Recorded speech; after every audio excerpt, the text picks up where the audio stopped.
नमस्कार साथियों, चैनल हिंदी विषय में साहित्य में आप सभी का पुनः हार्दिक अभिनंदन है। और आज हम सॉल्व करेंगे नेट परीक्षा दिसंबर 2018 का प्रश्न पत्र। यह प्रश्न पत्र उपलब्ध नहीं था मेरे पास, इसीलिए मैंने इसको रजिस्टर में आपके लिए लिख लिया है। इसीलिए आशा करती हूँ कि आप वीडियो को लाइक ज़रूर कीजिएगा। इसी के अंतर्गत देखते हैं कि 20 प्रश्न तो इसमें स्थापना एवं तर्क के पूछे गए हैं, 5 प्रश्न इसमें गद्यांश से पूछे गए और 35 से लेकर 40 प्रश्न कथन एवं पंक्तियों से पूछे गए हैं, जिसमें अकेले शुक्ल के ही जो पुस्तक है या जो शुक्ल के ही हैं 8 से 10 प्रश्न शुक्ल से पूछे गए, यानी काफ़ी भारी मात्रा में शुक्ल जी के कथन इसमें पूछे गए हैं। इसको थोड़ा सा परीक्षा के हिसाब से सही नहीं कह सकते कि एक ही लेखक को इतना महत्व देना एक प्रश्न पत्र में, क्योंकि और भी हिंदी साहित्य के अंतर्गत हजारों लेखक हैं। तो और एक तरीके से इस प्रश्न पत्र के माध्यम से देखें तो जैसे कि ये जरूरी कर दिया था कि मतलब ये कहा जाने लगा था कि शुक्ल को पढ़े बिना नेट परीक्षा पास नहीं हो सकती यदि इस प्रश्न पत्र को हम देखें तो। आइए देखते हैं, साथ ही साथ इसका विश्लेषण और व्याख्या करते चलेंगे। पहला प्रश्न है, स्त्री का आकर्षण पुरुष को पुरुष बनाता है और अपकर्षण महात्मा बुद्ध। यह किस नाटक से है? तो मोहन राकेश द्वारा रचित लहरों के राजहंस नाटक से यह कथन लिया गया है। वर्तमान की बात करूं तो वर्तमान में जो सिलेबस है हमारा, उसमें मोहन राकेश के आधे अधूरे और आषाढ़ का एक दिन 2 नाटक लगे हुए हैं, जिसमें से आधा अधूरे आपको चैनल पे अभी मिल जाएगा, उपलब्ध है चैनल पर, शीघ्र ही आषाढ़ का दिन भी आपको मिल जाएगा। तो यह जो महात्मा बुद्ध है, उनके जो छोटा भाई है, उसकी जो पत्नी है सुंदरी, ये भी पूछा जाता है कि ये किसका कथन है। तो ये सुंदरी का कथन है यशोधरा के प्रति, क्योंकि उसे अपने सौंदर्य का बहुत अभिमान होता है। तो वो कहती है, एक तरीके से पालंब देती है यशोधरा को, क्योंकि यशोधरा में वो आकर्षण नहीं है, इसीलिए महात्मा बुद्ध ने संन्यास ले लिया, जो कि बिल्कुल गलत है, क्योंकि अंत में उसका स्वयं का पति भी संन्यास ले लेता है। चलिए आगे देखते हैं। प्रेम शतक के रचनाकार हैं वियोगी हरि। जहाँ पे ऑप्शंस आवश्यक हैं वहाँ मैंने लिखे हैं, जहाँ जरूरी नहीं है केवल हमें याद करना है वहाँ मैंने नहीं लिखे। इन सबको हम पूर्व में पढ़ के आ चुके हैं, इसलिए मैंने ऑप्शंस नहीं लिखे। तीसरे नंबर का देखते हैं कि अरे नव यौवना अभिरामा जत देखल तत कहन परिये छऊ अनुपमिक ठामा। इसमें कवि क्या कहना चाहता है? तो इसमें क्या है कहना चाहता है, वह ये कहना चाहता है कि वह रूप वर्णन करने में असमर्थ है। क्यों? क्योंकि उसको नव यौवन अभिरामा अनुपम एक ठामा, जब भी वो देखता है तो उसे नया नया रूप दिखता है चारों तरफ फैला हुआ, तो इसलिए वो रूप वर्णन करने में असमर्थ है। आगे देखते हैं। चौथा, अनुभूति के द्वंद्व ही से प्राणी के जीवन का आरंभ होता है। उच्च प्राणी मनुष्य भी केवल एक जोड़ी अनुभूति लेकर संसार में आता है। शुक्ल जी के निबंध से यह कथन लिया हुआ है और भाव व मनोविकार नामक उनका यह निबंध है। जैसा कि मैंने आपको कहा कि शुक्ल जी के निबंध बहुत तरीके से हमारे लिए उपयोगी हैं, तो चैनल पे प्लेलिस्ट बनी हुई है रामचंद्र शुक्ल के महत्वपूर्ण निबंध, वहां आपको ये निबंध मिल जाएगा। 20 से 25 मिनट का छोटा सा ये निबंध है, आप चेक कर सकते हैं। आगे देखते हैं। तपेदिक की मरीज मन्नो की कथा चित्रित है। यह कृष्णा सोबती की कहानी है बादलों के घेरे में, उसमें यह कथा संकलित है, चित्रित है। यह भी कहानी प्लेलिस्ट में आपको मिल जाएगी, मैंने आपको पढ़ाई है। आगे देखते हैं। रस गगन गुफा में अजर झरे अजपा सुमिरन जाप करे। गगन गुफा से अभिप्राय, तो नाथपंथियों में हठ योग की साधना, सहस्त्र चक्र की साधना, कुंडली जागरण की जो साधना थी, इसको हम जो सिद्धों की वज्रयान शाखा थी वहां से जो निकला था, तो उस सब के अंतर्गत ये आता है। तो इसमें गगन गुफा से अभिप्राय है सहस्त्रार चक्र। रस गगन गुफा में अजर झरे, यानी योगी जब अपनी कुंडली जागृत करके, यानी योग की क्रियाओं द्वारा जब अंतिम सहस्त्रार चक्र में मूलाधार से शुरू करके जब सहस्त्रार चक्र में पहुंच जाता है, तो ऐसा लगता है उसमें अजर रस झरता है, यानी चारों तरफ आनंद ही आनंद की प्राप्ति होती है। इसी प्रकार का एक प्रश्न हमने पिछले प्रश्न पत्र में भी पढ़ा था, जहां सही उत्तर था नाद, यानी एक कोई कहता है कि देखिए ये योगियों की साधना है, अपनी अपनी हिसाब से उन्होंने अनुभव किया। कोई कहता है कि वहाँ पे रस की प्राप्ति होती है, कोई कहता है कि एक अनुपम ध्वनि सुनाई देती है। तो जो ध्वनि सुनाई देती है अलग अलौकिक ध्वनि, उसे नाद कहते हैं, और ये रस झरता है, तो इसको विभिन्न विभिन्न नामों से उन्होंने इसको संबोधित किया है। लेकिन गगन गुफा से तात्पर्य है सहस्त्रार चक्र में प्रवेश करना। हरि अनंत हरि कथा अनंता कहिए सुनई बहुविध सब संता। तो रामचरित मानस में ये कथन किसके द्वारा तुलसीदास जी ने कहलवाया है? तो ये शिव जी ने ये बात कही है। ठीक है, तो इसके संवाद है। कल के प्रश्न पत्र में भी मैंने आपको यह बताया था, जैसे कि सगुन अग नहीं सग नहीं नहीं कछु भेदा, यह भी शिव पार्वती संवाद से लिया हुआ था, कल के प्रश्न पत्र में हमने देखा था। संस्कृत का कोई भी शब्द मनचाहे ढंग से तोड़ मरोड़ कर तद्भव नहीं बनाया जा सकता, यह कथन किसका है? रामविलास शर्मा का। वट वृक्ष की छाया में किस लेखक की स्मृति को सुरक्षित रखने के लिए लिखी गई थी? तो ये जीवनी परक मतलब आत्मकथात्मक जीवनी है। तो ये अमृतलाल नागर की स्मृतियों को सुरक्षित रखने के लिए उनकी बेटी अचला नागर ने इसको लिखा है। ठीक है, आगे देखते हैं हम।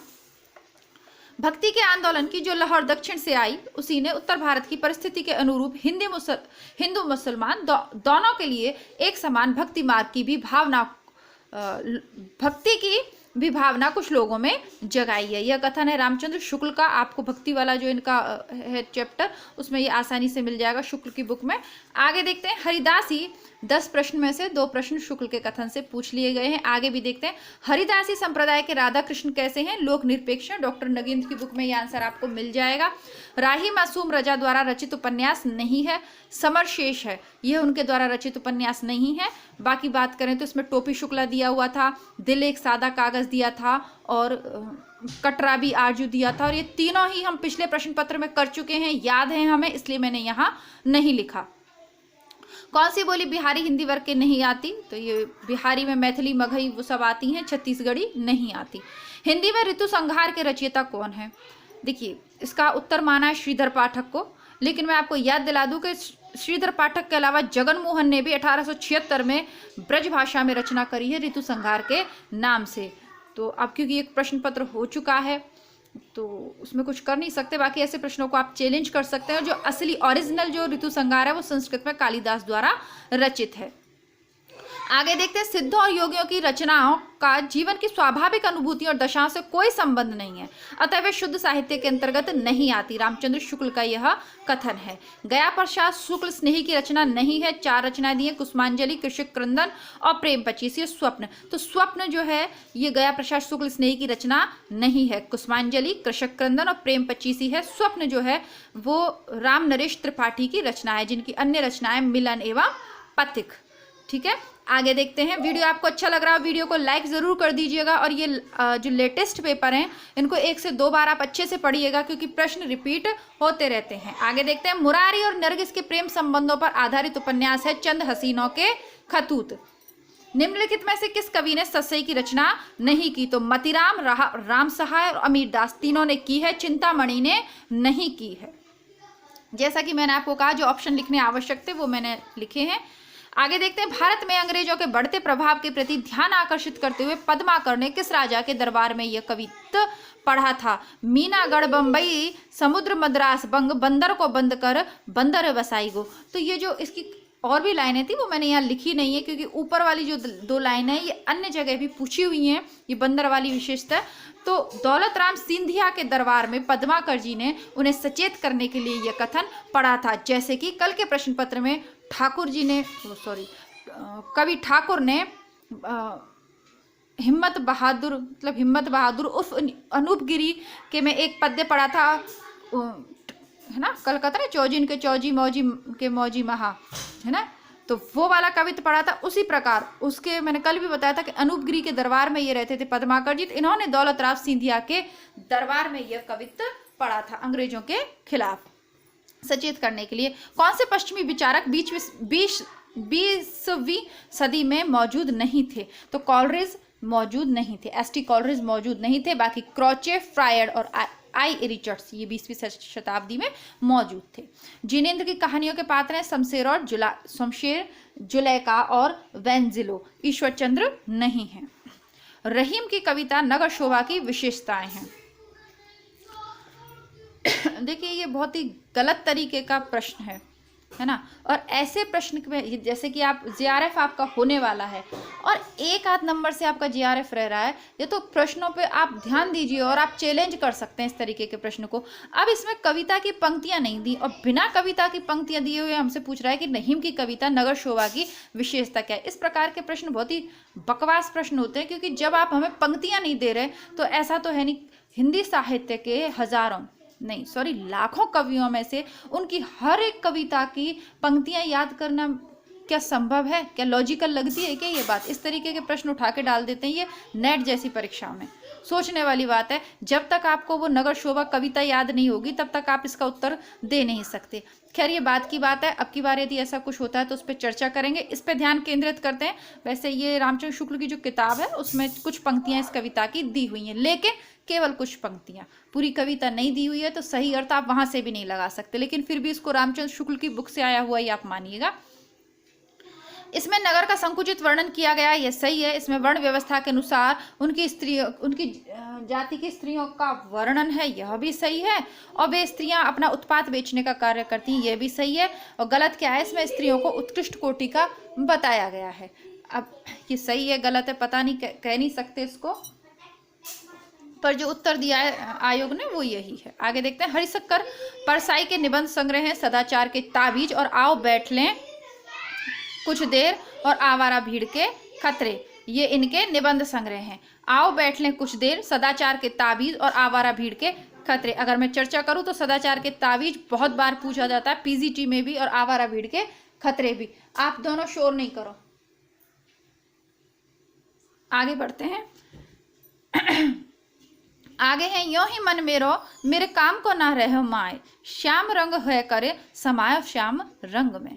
तो इसमें क्या कहना चाहते हैं, इसमें ये भाव व्यक्त हुआ है कि श्री कृष्ण के रंग में रंग कर मेरा मन उन्हीं के जैसा हो गया है, और दूसरा मेरा मन श्री कृष्ण के वश में हो गया। ये दोनों भाव इसमें व्यंजित हुए हैं। और कौन से भाव व्यंजित नहीं हुए हैं, तो पहला और दूसरा भाव व्यंजित नहीं हुए हैं, देख लेते हैं। श्री कृष्ण के रंग में रंग कर मेरा मन काला हो गया है, मेरा मन पहले से काला है इसलिए श्री कृष्ण के रंग में मिल सका है। तो ये दोनों ही बातें नहीं हैं, लास्ट की अंतिम दोनों बातें इसमें सही हैं। बहुत जल्दी जल्दी मैं ये पेपर आपके लिए लिखा और काफ़ी कोशिश की है कि साफ साफ आपको दिखाई दे। ये भी शुक्ल जी के से ही लिया हुआ था, 30 से लेकर 40 प्रश्न पूछे इन्होंने शुक्ल जी के से। रासनाध्याय की प्रमुख विशेषताएं हैं, रास पंचाध्याय की प्रमुख विशेषताएं, तो यह नंददास जी की रचना है। ठीक है, अब अगर आपने उससे संबंधित शुक्ल की किताब में जो दिया गया उसी के आधार पर ये ऑप्शन सीधे सीधे लिख दिए। ये रोला छंद में लिखी गई है, सही बात है। कृष्ण की रासलीला को विस्तार से बताया गया है, उसका नाम ही रास पंचाध्यायी है, सही बात है। और उसमें अनुप्रास आदि साहित्यिक भाषा का प्रयोग किया गया है, यानी अनुप्रास आदि अलंकारों से युक्त तो साहित्यिक भाषा का प्रयोग किया गया, ये भी सही है। और उसमें दूरारूढ़ कल्पना दिखाई गई है, ये गलत है। ऊपर के तीनों ऑप्शन सही हो जाएंगे, नीचे वाला गलत है। आगे देखते हैं, रीतिकालीन वीर काव्य की प्रमुख विशेषताएं क्या हैं। तो पहली, दूसरी, चौथी इसकी प्रमुख विशेषताएं, तीसरी नहीं है। अब देखते हैं रीतिकाल में जो थोड़ा बहुत वीर काव्य लिखा गया है भूषण जैसे कवियों ने, उसकी क्या विशेषताएं। रासो काव्य की तुलना में अधिक प्रामाणिक है, सही बात है, क्योंकि आदिकालीन साहित्य विवादित है, पूरी तरीके से उपलब्ध नहीं हो पाया। और रीतिकाल का साहित्य आधुनिक काल से जस्ट पहले का काल है, रीतिकाल तो ये उपलब्ध है हमारे सामने, तो हम कह सकते हैं कि ये अधिक प्रामाणिक है, सही है। इसमें तत्कालीन इतिहास सुरक्षित है, ये भी सही बात है।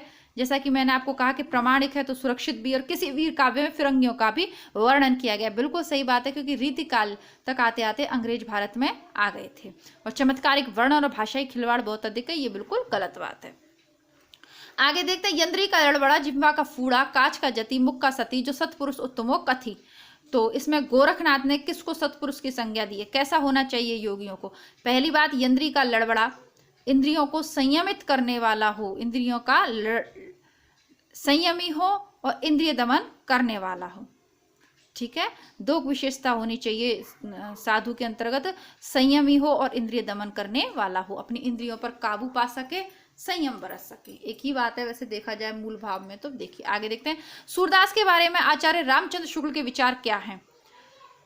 तो ये वाला कि उन्होंने विट्ठलनाथ की आज्ञा से श्रीमद् भागवत कथा को पदों में गाया, बिल्कुल गलत है।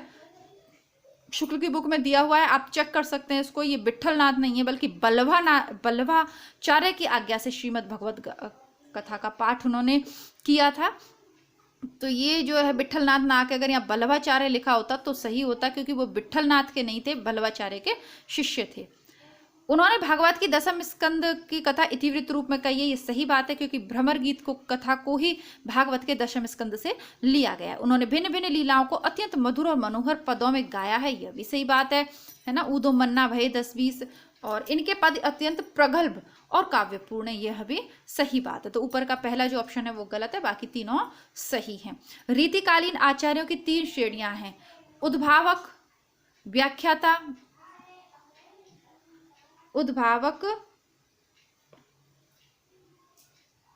व्याख्याता, कवि और शिक्षक। उद्गाता वो नहीं है, ये थोड़ा सा गलत इसमें हो रखा है तो आप इसको सही करिएगा। उद्गाता आचार्य वो नहीं है। और 3 ऑप्शंस होंगे, ये वाला इसका नहीं है, बाकी 1 2 3 ये है।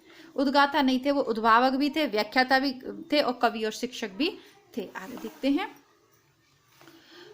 कौन सा प्रगतिवादी मूल्य नहीं है? तो इतिहास बोध नहीं है और यथार्थ चेतना।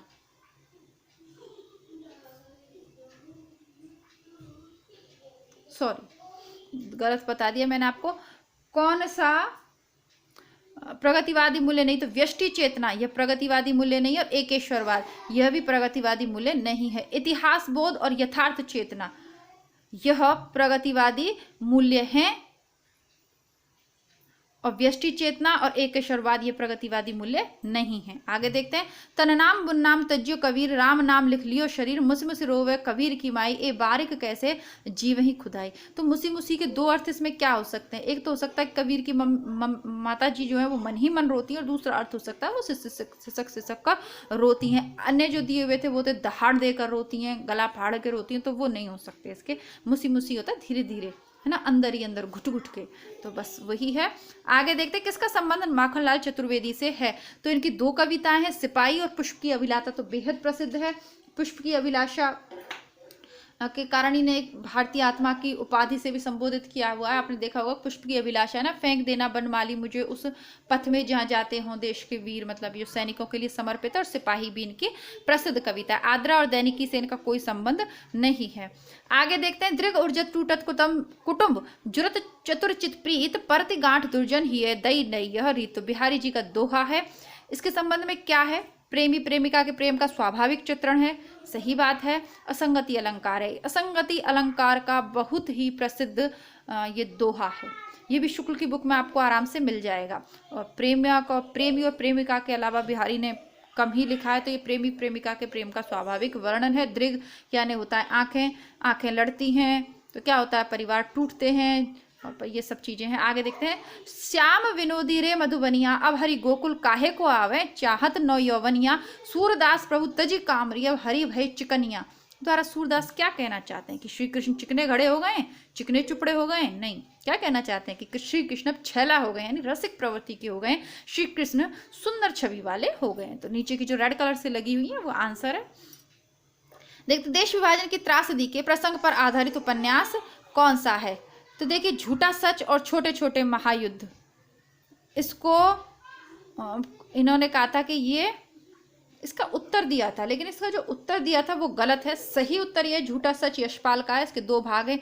यह भी देश विभाजन की त्रासदी पर है। भीष्म सहानी का तमस, यह भी देश विभाजन की त्रासदी पर। कितने पाकिस्तान कमलेश्वर का, यह भी देश विभाजन की प्रवृत्ति पर त्रासदी पर आधारित है। छोटे छोटे महायुद्ध आधारित नहीं है। तो ये सही उत्तर इसका दिया हुआ नहीं था। सही उत्तर मैंने आपको बता दिया। कौन सा नाटक लक्ष्मी नारायण द्वारा रचित नहीं है? तो इसका भी एक गलत ही उत्तर दिया हुआ था, क्योंकि अंधा कुआं 1955 में ये लक्ष्मी नारायण लाल द्वारा रचित है। बाकी ये अरे मायावी सरोवर और सिंहासन खाली, राम की लड़ाई, ये सब नहीं है। तो आप याद रखिएगा कि एकमात्र अंधा कुआं, ये जो ऑप्शंस दिए गए इनमें ऐसा है जो लक्ष्मी नारायण लाल द्वारा रचित है। अब ये मैथिली शरण गुप्त के जो काव्य दिए हुए हैं, 1 मिनट रुकिएगा।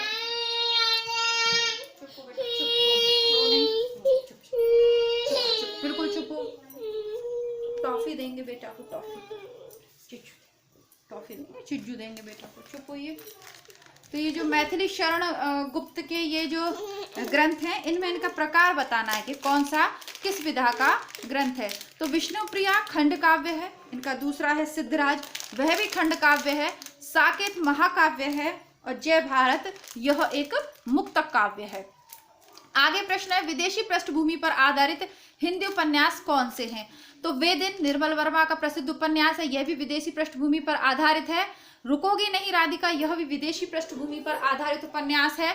और सात नदियां एक समुंदर, यह भी विदेशी पृष्ठभूमि पर आधारित उपन्यास है। सुमित्रा नंदन पंत की निम्नलिखित कृतियों में से किस पर अरविंद दर्शन का प्रभाव पड़ा? तो इनकी कृतियां हैं सौवर्ण और रजत शिखर, इन दोनों पर अरविंद दर्शन का प्रभाव पड़ा। कौन सी आत्मकथाएं? तो तिरस्कृत सूरजपाल चौहान की आत्मकथा है।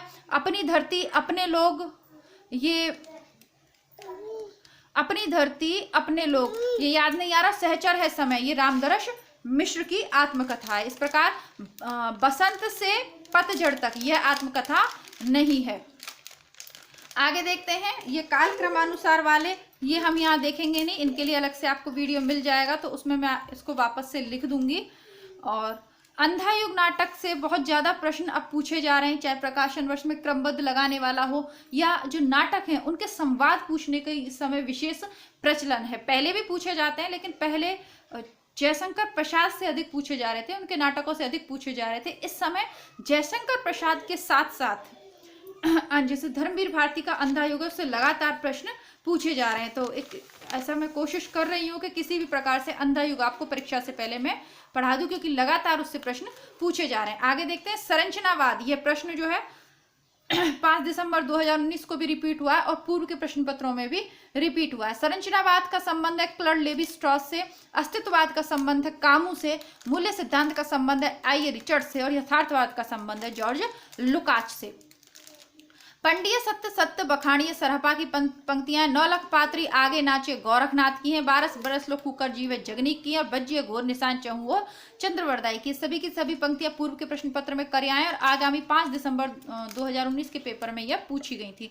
कितना अकेला आकाश, यह यात्रा वृतांत है नरेश मेहता का, जहां फव्वारे लहू रोते हैं नासिरा शर्मा जी के, आंखों देखा पाकिस्तान कमलेश्वर का, अंतहीन आकाश विश्वनाथ प्रसाद तिवारी का यह यात्रा वृतांत है। और ये अंतहीन आकाश, इसको पूर्व में भी हम करके आए, और एक अकेला आकाश ये भी हम पूर्व में पढ़ के आए हैं। आगे देखते हैं, भाषाभूषण ग्रंथ के रचयिता है जसवंत सिंह, अलंकार पंचाशिका के हैं मतेराम, विष्णुपद कीर्तन है रसनिधि की रचना, और रसविलास है चिंतामणि की रचना।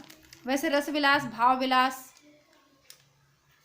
देव कवि की हैं, पर चलिए इसको चेक करते हैं, यदि कोई कंफ्यूजन हुआ तो कल के पेपर में क्लियर कर दूंगी।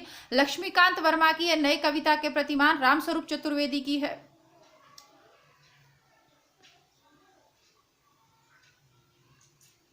देखिए कामायनी का पुनर्मूल्यांकन, ये रामस्वरूप चतुर्वेदी जी की रचना नहीं हो सकती, क्योंकि ये है मुक्तिबोध की रचना। ठीक है, तो इसको आप थोड़ा सा चेक कर लीजिएगा, मतलब चेक क्या कर लीजिएगा, याद कर लीजिएगा। शिवदास सिंह चौहान की हिंदी साहित्य के 80 वर्ष, शिव कुमार मिश्र की भक्ति काव्य, ये हम पूर्व में भी करे आए। आगे देखते हैं, नाचो बहुत गोपाल दलित जीवन पर आधारित है, सूरज का 7वां घोड़ा इलाहाबाद के परिवेश पर आधारित उपन्यास है, मुझे चांद चाहिए रंगमंच और सिनेमाघर संसार पर आधारित, और गली आगे मूर्ति है वाराणसी का शैक्षिक वातावरण इसमें हमें देखने को मिलता है। तो उपन्यासों का वर्ण विषय हमें जानकारी होनी चाहिए, और नाटकों के संवाद भी हमें याद होने चाहिए, कौन सा संवाद किस पात्र का है। कहानी के पात्र पूछे, गदल का पात्र है निहाल, गुल की बन्नों का है मिहरलाल, पिशनहारी का कुआ का है गोमती, और एक ठहरा हुआ चाकू कहानी का पात्र है मिन्नी। अब रामचंद्र शुक्ल के कथन है ये छायावाद के कवियों के प्रति अज्ञात प्रिय की ओर इशारा करने के अतिरिक्त इन्होंने जगत के अनेक प्रस्तुत रूप और व्यापारों का भी अपनी सरल भावनाओं के रंग में देखा है। तो ये निराला की पंक्तियां हैं, इस वेदना को लेकर इन्होंने हृदय की ऐसी अनुभूतियां सामने रखी जो लोकोत्तर हैं। तो ये रहस्यवादी धारणा किसमें मिलती है, मतलब महादेवी वर्मा में स्त्री एकमात्र यही हैं इसके अंतर्गत। तो ये इन्होंने 2 पूछे थे, और आगे वाला जो पेपर होगा उसमें इन्होंने चारों छायावाद के चारों लेखकों के कथन पूछे थे।